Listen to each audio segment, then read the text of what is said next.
जी नमस्कार, मैं हूं प्रज्ञा रश्मि और स्वागत है आप सभी का हमारे YouTube चैनल हिंदी ज्ञान वाहिनी पर। मुंशी प्रेमचंद की सर्वश्रेष्ठ कहानियों की श्रृंखला में आज हम लेकर के आए हैं उनकी अगली कहानी सुहाग की साड़ी। तो इस कहानी में श्रीमती गौरा और श्रीमान कुंवर रतन सिंह की कहानी है, जो हमारे असहयोग आंदोलन या फिर स्वतंत्रता प्राप्ति के लिए जो विभिन्न आंदोलन किए गए उनसे प्रेरित होकर के मुंशी प्रेमचंद जी ने लिखा है। तो ये सुनते हैं कहानी सुहाग की साड़ी। यह कहना भूल है कि दाम्पत्य सुख के लिए स्त्री पुरुष के स्वभाव में मेल होना आवश्यक है। श्रीमती गौरा और श्रीमान कुंवर रतन सिंह में कोई भी बात न मिलती थी।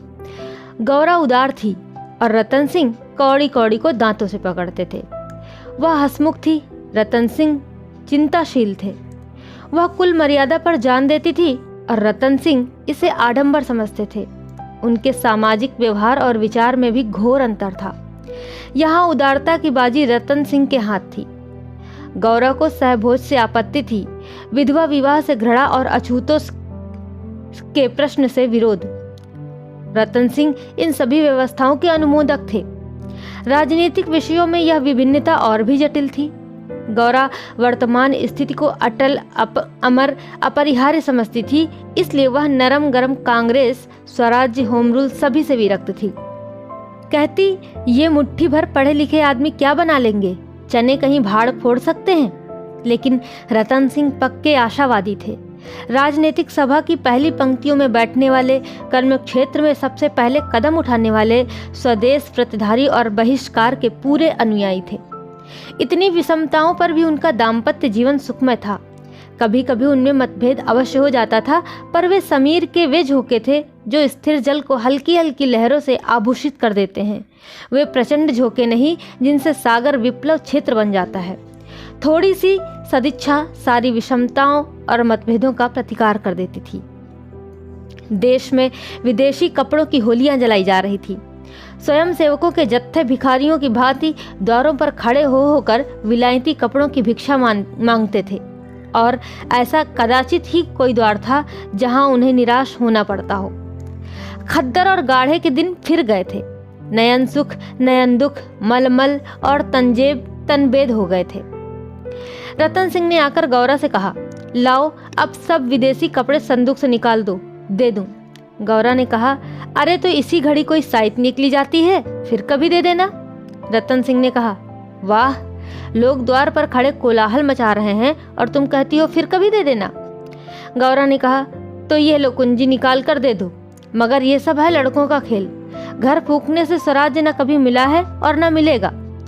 रतन सिंह ने कहा, मैंने कल ही तो इस विषय पर तुमसे घंटों सिरपच्ची की थी और उस समय तुम मुझसे सहमत भी हो गई थी। आज तुम फिर वही शंकाएं करने लगी।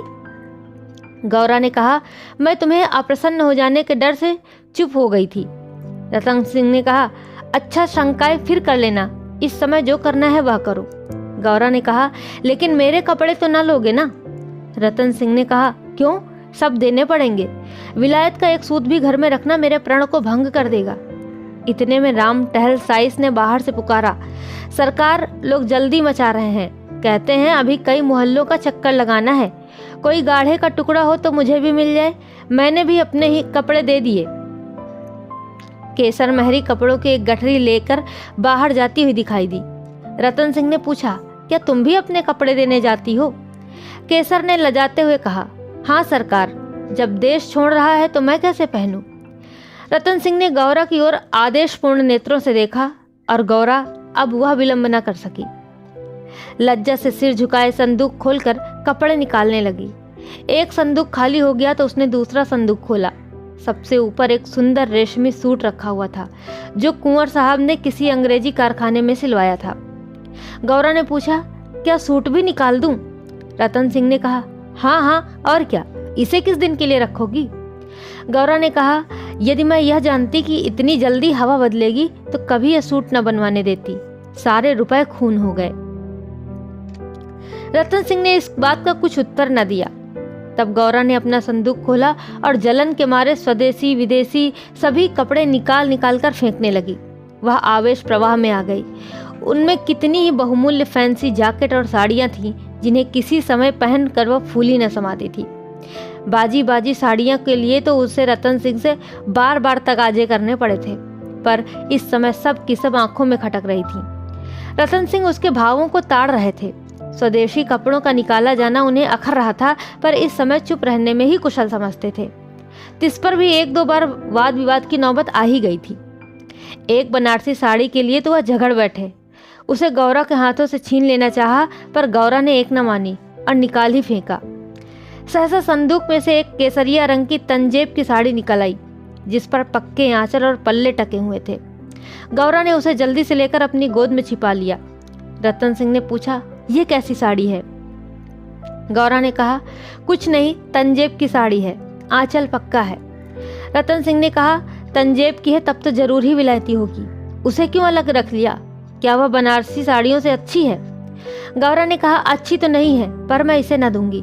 रतन सिंह ने कहा, वाह, विलायती चीज को मैं न रखने दूंगा, लाओ इधर।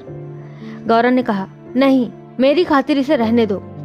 रतन सिंह ने कहा, तुमने मेरी खातिर से एक भी चीज न रखी, मैं क्यों तुम्हारी खातिर करूं?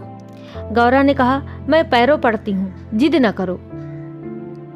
रतन सिंह ने कहा, स्वदेशी साड़ियों में से जो चाहे रख लो, लेकिन इस विलायती चीज को मैं न रखने दूंगा।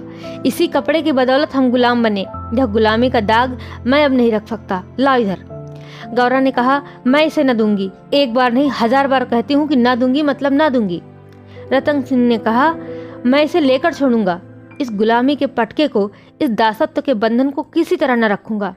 गौरा ने कहा, नाहक जिद करते हो। रतन सिंह ने पूछा, आखिर तुमको इससे क्यों इतना प्रेम है? गौरा ने कहा, तुम तो बाल की खाल निकालने लगते हो, इतने कपड़े थोड़े हैं, एक साड़ी रखी ली तो क्या हो गया? रतन सिंह ने कहा, तुमने अभी तक इन होलियों का आशय ही नहीं समझा। गौरा ने कहा, खूब समझती हूँ, सब ढोंग है, 4 दिन में सारा जोश ठंडा पड़ जाएगा। रतन सिंह ने कहा, तुम केवल इतना बतला दो कि यह साड़ी तुम्हें क्यों इतनी प्यारी है, तो शायद मैं मान जाऊं। गौरा ने कहा, यह मेरी सुहाग की साड़ी है। रतन सिंह ने जरा देर सोचकर कहा, तब तो मैं इसे कदापि घर में न रखूंगा। मैं विदेशी वस्त्र को यह शुभ स्थान नहीं दे सकता, इस पवित्र संस्कार का यह अपवित्र स्मृति चिन्ह घर में नहीं रख सकता। मैं इसे सबसे पहले होली की भेंट करूंगा। लोग कितने हतबुद्धि हो गए थे कि ऐसे शुभ कार्यों में भी विदेशी वस्तुओं का व्यवहार करने में संकोच न करते थे। मैं इसे अवश्य होली में दूंगा।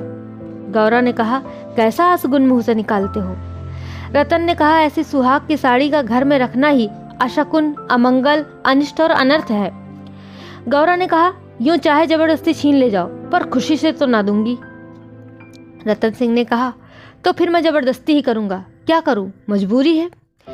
ये कहकर वह लपके की गौरा के हाथों से साड़ी छीन लूं। गौरा ने उसे और मजबूती से पकड़ लिया और रतन सिंह की ओर कातर नेत्रों से देखकर कहा, तुम्हें मेरे सिर की कसम। केसर महरी बोली, बहू जी की इच्छा है तो रहने दीजिए ना साहब।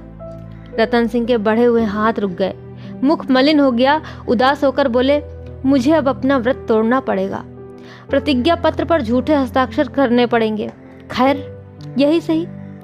शाम हो गई थी।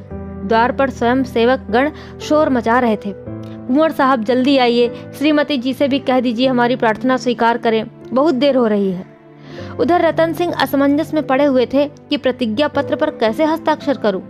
विदेशी वस्त्र घर में रखकर स्वदेशी व्रत का पालन क्यों कर होगा। आगे कदम बढ़ा चुका हूं, पीछे नहीं हट सकता, लेकिन प्रतिज्ञा का अक्षरशः पालन करना अभीष्ट भी तो नहीं, केवल उसके आशय पर लक्ष्य रखना चाहिए। इस विचार से मुझे प्रतिज्ञा पत्र पर हस्ताक्षर करने का पूरा अधिकार है। त्रिया हट के सामने किसी की नहीं चलती। यूं चाहूं तो एक ताने में काम निकल सकता है, पर उसे बहुत दुख होगा। बड़ी भावुक है, अतः उसके भावों का आदर करना मेरा कर्तव्य है। गौरा भी चिंता में डूबी हुई थी। सुहाग की साड़ी सुहाग का चिन्ह है, उससे आग, ये कितने अशकुन की बात है। ये कभी कभी बालकों की भांति जिद करने लगते हैं, अपनी धुन में किसी की सुनते ही नहीं, बिगड़ते हैं तो मानो मुंह ही नहीं सीधा होता। लेकिन पुनः फिर सोचने लगी कि वे बेचारे भी तो अपने सिद्धांतों से मजबूर हैं। झूठ से उन्हें घृणा है। प्रतिज्ञा पत्र पर झूठी स्वीकृति लिखनी पड़ेगी। उनकी आत्मा को बड़ा दुख होगा, घोर धर्म संकट में पड़े होंगे। यह भी तो नहीं हो सकता कि सारे शहर में स्वदेशानुरागियों के सिरमौर बनकर उस प्रतिज्ञा पत्र पर हस्ताक्षर करने से आनाकानी करें। कहीं मुंह दिखाने को जगह न रहेगी। लोग समझेंगे बना हुआ है, पर शकुन की चीज कैसे दे दूं? इतने में उसने राम टहल साइज को सिर पर कपड़ों का गट्ठर लिए बाहर जाते देखा। केसर महरी भी एक गट्ठर सिर पर रखे हुए थी। पीछे पीछे रतन सिंह हाथ में प्रतिज्ञा पत्र लिए जा रहे थे। उनके चेहरे पर ग्लानि की झलक थी, जैसे कोई सच्चा आदमी झूठी गवाही देने जा रहा हो। गौरा को देखकर उन्होंने आंखें फेर ली और चाहा कि उसकी निगाह बचाकर निकल जाऊं।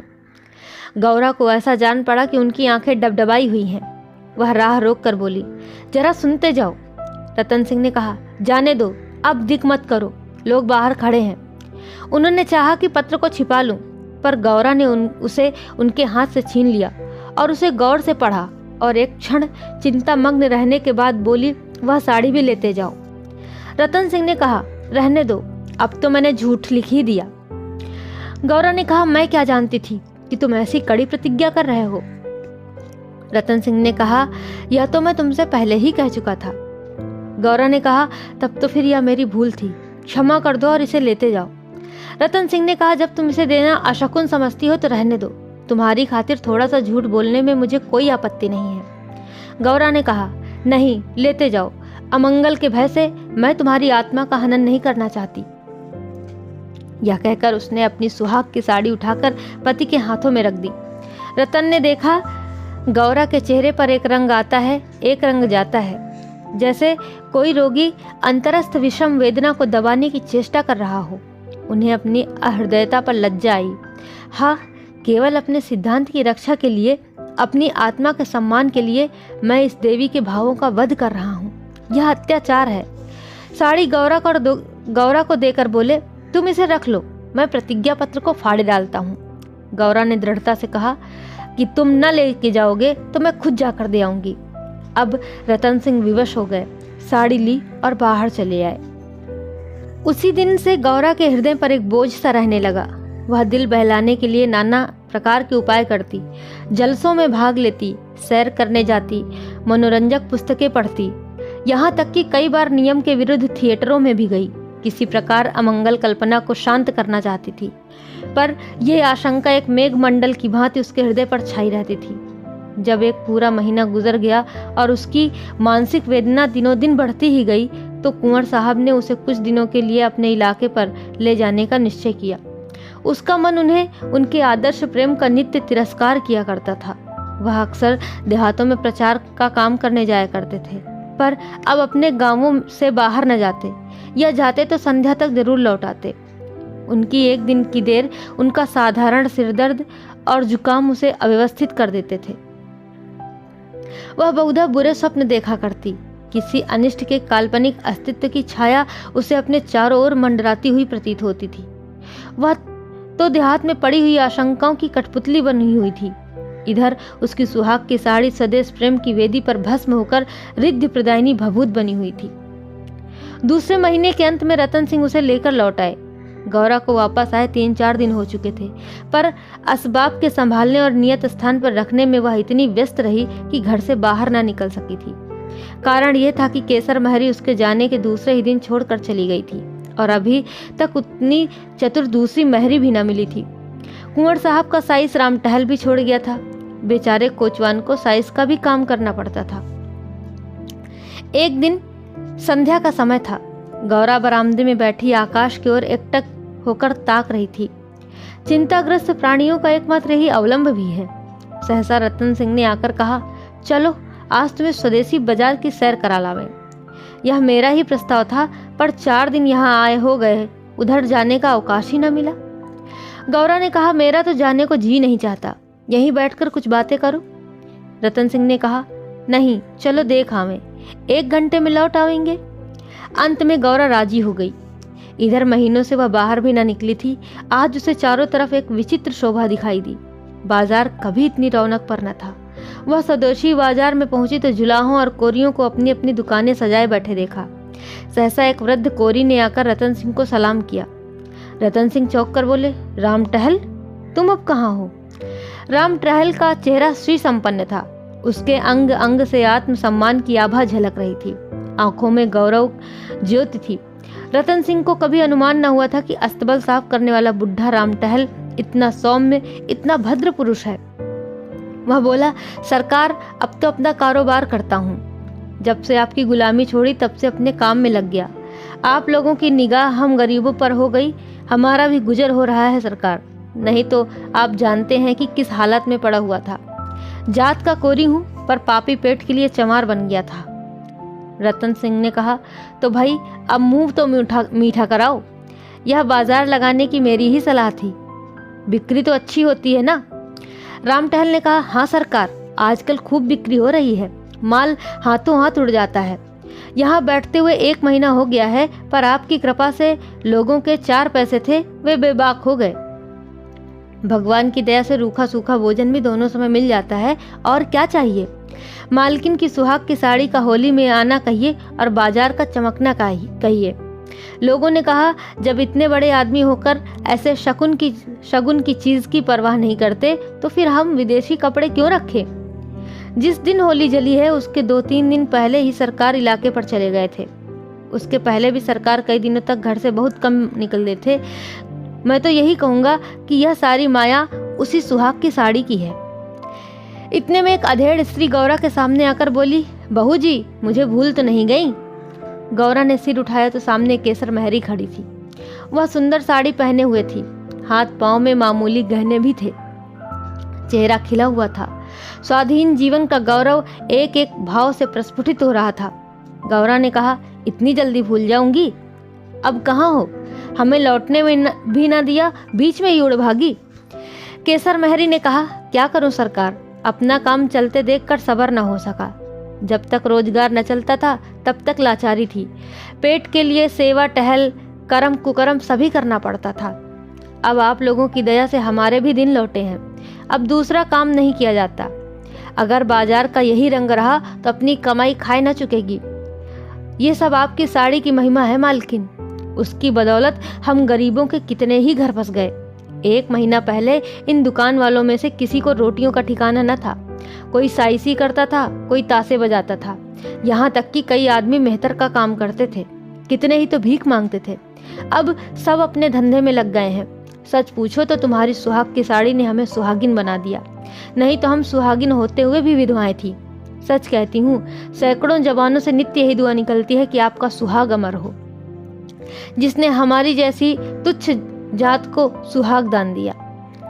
रतन सिंह एक दुकान पर बैठकर कुछ कपड़े देखने लगे। गौरा का भावुक हृदय आनंद से पुलकित हो रहा था। उसकी सारी अमंगल कल्पनाएं स्वप्नवत विच्छिन्न होती जाती थी। आंखें सजल हो गई थी और सुहाग की देवी अश्रु सिंचित नेत्रों के सामने खड़ी आंचल फैलाकर उसे आशीर्वाद दे रही थी। उसने रतन सिंह को भक्तिपूर्ण आंखों से देखकर कहा, मेरे लिए भी एक साड़ी ले लो। जब गौरा यहाँ से चली तो सड़क की बिजलियां जल चुकी थी। सड़कों पर खूब प्रकाश था। उसका हृदय भी आनंद के प्रकाश से जगमगा रहा था। रतन सिंह ने पूछा, सीधे घर चलूं? गौरा ने कहा, नहीं, छावनी की तरफ होते चलो। रतन सिंह ने कहा, बाजार तो खूब सजा हुआ था। गौरा ने कहा, ये जमीन लेकर एक स्थायी बाजार बनवा दो ना, स्वदेशी कपड़ों की दुकानें हों और किसी से किराया ना लिया जाए। रतन सिंह ने कहा, तब तो बहुत खर्च पड़ेगा। गौरा ने कहा, मकान बेच दो, रुपए ही रुपए हो जाएंगे। रतन ने कहा, और हम लोग रहें पेड़ तले? गौरा ने कहा, नहीं, हम लोग गांव वाले मकान में रहेंगे। रतन सिंह ने कहा, जरूर सोचूंगा। गौरा जरा देर में बोली, इलाके भर में खूब कपास की खेती कराओ, जो कपास बोए उसकी बेगार माफ कर दो। रतन सिंह ने कहा, हाँ, तदबीर अच्छी तो है, दूनी उपज भी हो जाएगी। गौरा ने फिर कुछ देर सोचने के बाद कहा, लकड़ी बिना दाम दो तो कैसा हो, जो चाहे चरखे बनवाने के लिए काट ले जाए। रतन सिंह ने कहा, लूट मच जाएगी। गौरा ने कहा, ऐसी बेईमानी कोई न करेगा।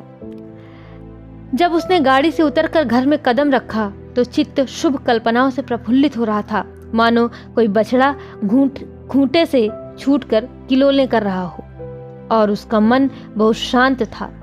तो यह कहानी यहीं पर समाप्त होती है। आशा करते हैं कि आपको जरूर अच्छी लगी होगी। ऐसी ही बेहतरीन कहानियों को सुनने के लिए आप हमारे चैनल के साथ जुड़े रहिए। अभी तक आपने हमारे चैनल को सब्सक्राइब नहीं किया है तो हमारे चैनल को कृपया लाइक, शेयर और सब्सक्राइब जरूर कर लें। बेल आइकन को प्रेस करना बिल्कुल ना भूलें, जिससे कि आपको आने वाली बेहतरीन कहानियाँ समय पर और सबसे पहले मिल सकें। आपका बहुत बहुत धन्यवाद। नमस्कार।